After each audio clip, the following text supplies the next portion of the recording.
I'm Jim Fisher with Fisher Compliance. I'm very pleased to be part of the CWEA's dinner section meeting here in October 2021 to cover compliance tools and tips for sanitary sewers. And I want to thank Ray Mendez for inviting me from the city of Pacifica. I'm going to cover the Region 2 insights. I'm going to kind of develop a little bit of a deep dive into the compliance and enforcement, kind of some history, background, maybe what they're doing, how they're collaborating with the state board to give us all some insights, what we might expect in the future for compliance and enforcement in that region.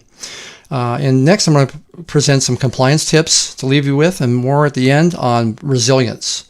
And we'll go into that in more detail here. First of all, just again, like to thank Ray Mendez. He had me out this summer. He's got a very challenging and a very accomplished, I would say, program at the city of Pacifica. So congratulations to them. If you haven't been out there, I'm doing some training with the CWEA sections now. I'm also, we did the Santa Ana Regional Basin a couple of times, and we'll be coming up here with San Diego and then the one tonight. So really happy to be part of that, and also with SCAP and the Global Waterworks group, if you haven't seen them yet. So I have my own website here, fishercompliance.com, and I'm really focusing on helping agencies with audits, doing simulated regulatory inspections and updates of their SSMPs. So it's great to be out here. And we did a presentation yesterday on SSMP insights and tips for resilience. If you haven't seen that, that was part of the Sewer and Stormwater Summit yesterday. Very, very successful summit with over 350 people, and we have these topics here. That's available on YouTube. I'll show you the link at the end. It's also available on the conference website. So I'm going to dive into some of the insights for Region 2 to really give us all a better feel for what they've done in the past, historic, what data they might be using to evaluate, systems moving forward and what we can expect. I start off here with the first slide, just showing on this background slide all the systems that are being mapped with GIS in the Bay Area. I hadn't seen this before. I saw this summer. So this is something new that we can all expect. I don't know if they're moving to all the agencies in the state, but they've definitely done the Bay Area, as you can see here with the shapefiles going in here. Also, the SSO maps that were done previously in Google Maps are now in Esri, and so it looks like they're working on additional functionality, a little bit more resolution, different mapping layers and things you can put on here to show the different SSO maps. So that's something new also at the state board. The Region 2, if you haven't been to their website, highly recommend going there. Keep in touch to make sure that there aren't new orders coming out. I'm going to show some of the orders, the historic orders, but this is in the punchline on this is basically they have a lot of authority. Are they going after every spill? No. But you don't want to be low-hanging fruit either, and that's what this presentation is really about, and we'll get into some more of that later. But these are all the different formal and informal actions that the water boards has authority for. The water quality enforcement policy is the flagship tool that they use. It's definitely something to stay away from, and we're going to show you some tips and tools in this presentation on how to do that. So another really good presentation, if you're interested in diving in the weeds on the policy, is here by our previous director of the Office of Enforcement, Chris Kerrigan. It's really great. Again, goes through the policy. We're going to be doing future videos on the policy, more case studies as well. So this is basically the tool that the water boards uses from steps 1 to 10 to go through the policy, applying the water code in a way that's fair and the goal of this is to be consistent among all up and down the state. So that's what they have it for. I just have a couple slides here to show you what the state board has put up fairly recently. This is 1920 performance and how many penalty actions they've done, enforcement actions they've done. This drives a lot of the regional boards and what they do and how they think. So I just wanted to kind of put this out here. Here are some key statistics for our Region 2. They definitely have been doing some enforcement in many of the programs here. I wanted to take a step back before we really dive into it any deeper to really look at what they've done in the past. So they did a status report in 2014. I hadn't looked at this in a while, but I thought it was worth bringing up. And it was a pretty good report, and I haven't seen one of these in depth by other regions, so it's worth looking at. And they talk about kind of where they are. They have a higher SSO rate. Their compliance, reporting compliance is less than the state's rate, and they really jumped on this. I'm going to have many examples to show you of where they've taken enforcement on the non-discharge violations, the 3-day reporting, the draft reports, the certification deadlines, the notification deadlines, 2-hour, updating your SSMP, making it publicly available. That's a big deal. And they've taken money away from agencies, and they've really been aggressive on this. So I wanted to show some of that as well. I have some examples, but they really go into their strategy here. They're going to continue enforcement. They have additional resources, they say here. They plan to expand audits to assess the adequacy of CIP. So they're really focused on those areas, and we can definitely expect that in the future. Looking backwards, 2007, they have more even backwards from this, but here we go here, Pacifica. They've started really getting aggressive in the past, particularly in the mid-2000s, early 2000s to 2009 with Marin and many others since then. So they've done other things with some agencies. They've even taken enforcement actions twice. And so that's kind of what they've been doing. This is worth knowing because the first step to really knowing how to avoid enforcement is to kind of learn about it and know what the tricks are. And we can help with that. These are all the main administrative civil liabilities, ACLs, that have been taken under the Water Code, Section 13385 or 13350. Most of them are 13385, and here they all are here. Again, these are just more for reference. Again, they're really good to know about because that gives an indication what the historic kind of their path has been and where they might be headed for the future.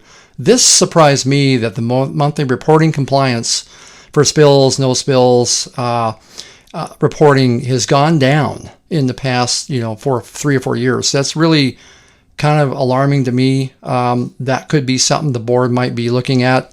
There are 12 agencies in the San Francisco area that are not complying with that. So just a heads up on that. They're also really working with the state board, a lot of the regions, to really look at environmental justice in much more specific context than they were in the past. So here's one here. They have a map up here showing some of the SSOs using Cal Enviro Screen that basically looks at everything. It looks at air, water, toxics, all the different media. And here you can see the score here for this particular SSO I have flagged. Percentile of SSOs per 1,000 people living in the zip code, the race, the CES score, the on and on. So they're really starting to take a look at these areas. If you have these impacted areas in your collection system, that's a good thing to start collecting data on. So, and more importantly, to tell them what you're doing right in those areas to be fair across your collection system. So something to keep aware of. Here's just another heat map of the scores of the California Enviro Screen. Of course, red's the worst down to green. So you can see if you're in one of these areas. Again, something to be aware of. And Cal Enviro Screen is available too if you want to go take a look at it. I'm going to highlight the enforcement here. And these are all the enforcement actions here, 1,342 done for Region 2 just in the past, I believe since 2015. I just wanted to pick the past 5 or 6 years. So I'm going to run through some of these. Again, I'm not calling anybody out by name here, but again, these are really important to know. Like in the last 5 years, what are violations and what enforcement have they done? These are worth looking at, and these orders are available in CWEA, and we can show you these if you haven't seen them. I'm just going to pull up all the notices of violation. This really is related to what I'm going to show next, which is a paradigm shift into not only spill enforcement, but enforcement for the non-discharge violations, like I mentioned earlier, draft 3-day reports, any of the MRP requirements, the questionnaire annually, the 15-day certification, you name it, notification that's in there. So they've done a lot, and I was very surprised to see all these. They've also done some administrative civil liability complaints here, like this one. The example here is from SAM in 2018. And so, again, these are worth looking at because it really gives you the inside baseball, if you will, on what the board is doing and, more importantly, how they're doing the enforcement action, what evidence they're considering, and what you want to be thinking about for your own program. So we're definitely doing that with people that we're helping, to really, again, give them that assurance that they're on the right track, that if an inspector walks in, they're ready to go. So these are just some more stats and agencies here. Again, worth looking at some of these informal actions to really see the notices of violation, kind of what they did in the past. I think is important. And this is an example of one of the administrative civil liability complaints on all the spill reports they went through and flagged all the problems for, with the start times and certification times, response times, and looking at all that to come up with a culpability, to kind of walk through the policy, the economic benefit of noncompliance for not reporting these on time, or not training people well for the reporting. They obviously made errors in some of these. So they really got in the weeds on a lot of these. And I'm going to show you a couple more examples. So this is one example, penalty factors steps 1 through 4 for reporting violations from using the policy here. And this is pretty significant. Failure to timely report and certify SSOs. And they went through and gave them a major deviation, which ups the penalty with the policy. So that's not good. Something to stay away from, of course. And of course, they're minor in terms of the potential for harm, because they're not, probably no one's going to, spill into a water body, and, that's not related to the reporting on time. So that's a good thing. It keeps the money low, even though it is, tens of thousands of dollars, I think, in this one. And they actually bumped up the culpability. This is the conduct factor we talked about earlier, and we're going to continue to focus on with future trainings. Something you can control is, was it your fault? And so they thought it was, because they think time reports are a big deal, and they've been doing it wrong for a long time, and the order's been in there for over a decade. So just an example. A couple others here. They failed to comply with reporting requirements. For 4 years, they looked at all those different pieces of data. Failure to timely submit technical reports. Don't miss that one. It's 45 days if you have a spill over, I think, 50,000 gallons that reaches surface water. So, know the MRP. They went 522 days after the due date on that one. So a couple others here. I just want to show a few more. Kind of, again, how they're applying the policy with the unexpected, which would be not the discharges, but the actual reporting. So economic benefit of noncompliance. Again, they calculated that, adjusted it for all the different days. So that was a lot of enforcement information. Again, I think it's worth going back and looking at the enforcement information to really, again, help you understand what the enforcement program is all about, kind of what they've done in the past, and using that as ammunition to maybe tool up your program and kind of figure out what they might be looking at in the future. So hopefully that helps. Another shot of Ray Mendez is one of the big pump stations here on the beach down there in Pacifica. And so I really want to emphasize, this below compliance, minimum compliance. Here is basically, in a nutshell, what we mean by resilience when we talk about resilience for regulators and NGOs over and over and over. I mean, the needle's over here. You want to be here. You want to have safety margin. Minimum compliance, that's great. I see a lot of, SSMPs and audits that maybe they're over here, or maybe they're right at the mark. That's great. But really, we think you should really have a safety margin, and it all possible. Do everything you can to really, showcase your program well, do beyond the minimum. And I'm going to walk through some compliance tips on those. One of them is the pre-inspection questionnaire. We have a video that we did as part of the videos right here, as part of the Sewer Summit I mentioned in the video earlier. That's also up on YouTube, and that presentation, highly recommend taking a look at it. It's only about 15 minutes, but it goes through the questionnaire and kind of the inside baseball on why do the questionnaire, possibly, what might get used, what won't get used in it, what's important to the inspectors. I know I use this as an inspector a lot in over 100 systems I went to. So it's a great tool. Highly recommend doing it, even at any level. Just taking a look at it, starting it for yourself. This is a great tool for a lot of systems to do those 2-year audits where you don't have to bring somebody in. There's benefits to doing that, but you can also do it yourself using the correct questionnaire. So I walk through in that video about 15 minutes of what I think are some of the best things to keep aware of for the questionnaire. Another thing to take a look at are the SSMP audits. The SSMP audits guidance that the board did.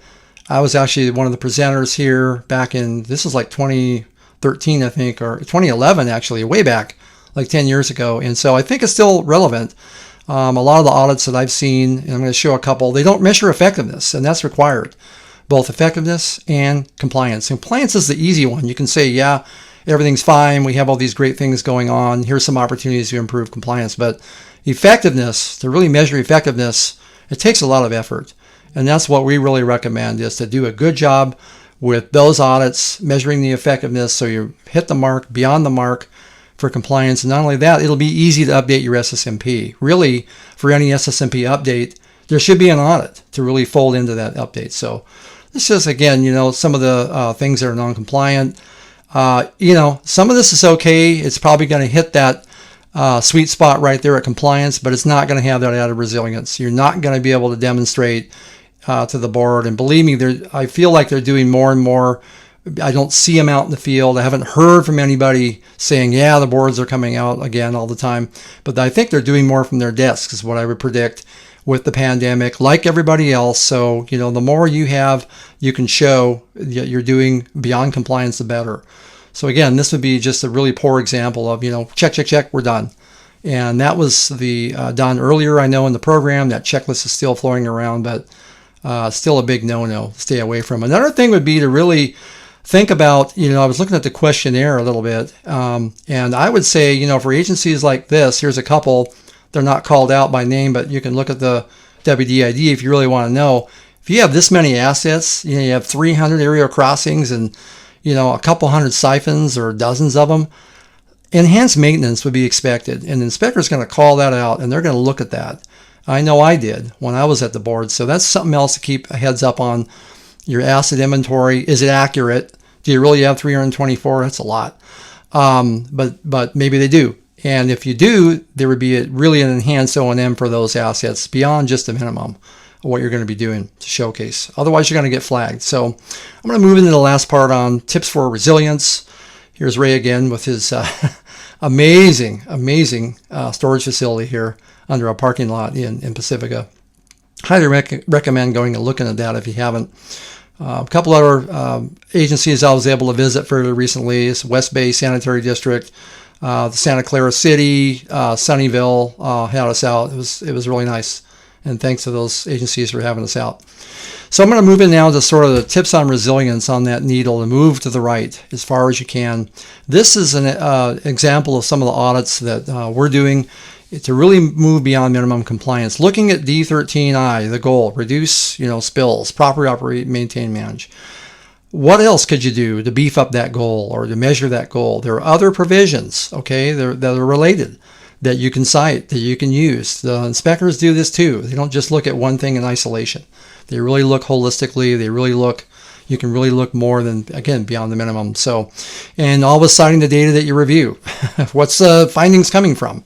A lot of times we would ask for things when I was at the board and they say, well, best professional judgment. We spent $35 million, City of West Hollywood on our CIP, and we can't tell you why or where or, any of the reasons for these other than it was my judgment, which is the board's going to take a look at that and say, wow, what does the industry practice say? And can we go pick up the book and look at industry practice for ways to maybe make this better? And they do that all the time. Believe me, they do it. So, the findings really we're focusing on look more like what the board does to really, flag what's going well, what isn't going so well in terms of compliance, violations, areas of concern. They're not violations, but could lead to a violation if not addressed.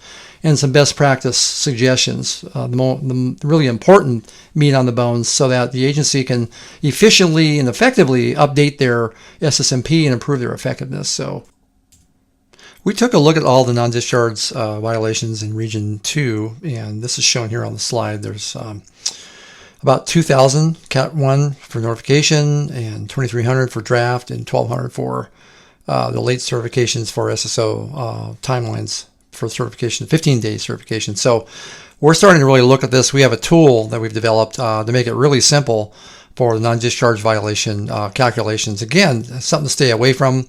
We're helping people with this. We have this tool, basically we hit a button and it can calculate all these different metrics for Cat 1, 2, and 3s, no spills, are those on time, technical reports, the monitoring, reporting, the sampling, questionnaire, and the SSMP, whether it's done within 5 years, and audits on 2 years on time. So we have that available. This is just some other things that the tool can do to come up with our audits. Some examples here just to show kind of how the boards always want to know, and everybody really wants to know, how do you compare to your neighbors in the region? and beyond in the state in terms of the SSO maximum, minimum, average.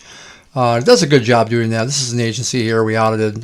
They're clearly well below these averages for small, medium, and large. So another one here, just showing some at the bottom here, another agency, Alhambra, just showing there how many spills they've had, number of SSOs, et cetera here. Again, comparing them to other agencies. So this is another example, random agency I picked. They had 66 spills, and I was very surprised to see their 44 non-compliance, percent non-compliance with the Cat 1 non-discharge violations, 6% with Cat 2, and 23% with Cat 3. So again, something to stay away from. The board, clearly Region 2 is leading all the others. It doesn't mean they're not looking at it, but I know Region 2 for sure is looking at the non-discharge violations and taking enforcement action. So don't be low-hanging fruit. I'm just going to walk through at the end here some enhanced compliance. Again, this is an area that we see often where 1 through 11 are done great. It's a well-oiled machine in a lot of the agencies audit SSMPs, but they're not really addressing 12 through 18. And this is something the inspectors just pick apart. D11, provision D11 says you have to develop and implement an SSMP, and that's the punchline, and that's what they're looking for. Quite frankly, they use that questionnaire. The Region 2 has their own questionnaire. Email me if you want a copy of that. We have that too. That's published on the SSO library as well. So you don't even need to contact us. You can go there for it. But looking at the implementation and your SOPs, your training, and your compliance with the MRP, don't forget about all that, because a lot of the audits I've seen don't do that. They'll look through just 1 through 11, say everything's hunky-dory. They do a great job with the compliance, but not with 12 through 18. So it's definitely something that we're recommending. We do it with the audits we do. And Sam Rose and I did a really in-depth presentation. Sam's goes into the weeds. It's great on collection system best practices for compliance and resilience.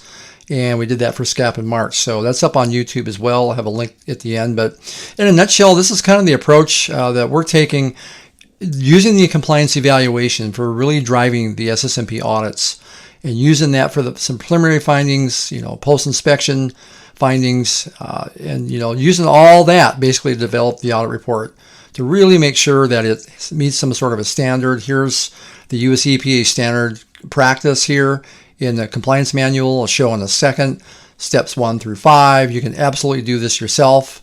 We're doing this with every one of the audits. So really make sure, again, we have that standard, that it's not just what we think goes in the audit and the findings. It's really the standard approach that the US EPA takes, in addition to the best professional practices that are out there and our expertise as well. But we're really basing a lot of it on the MPDS Compliance Inspection Manual. Here's what's in that thing.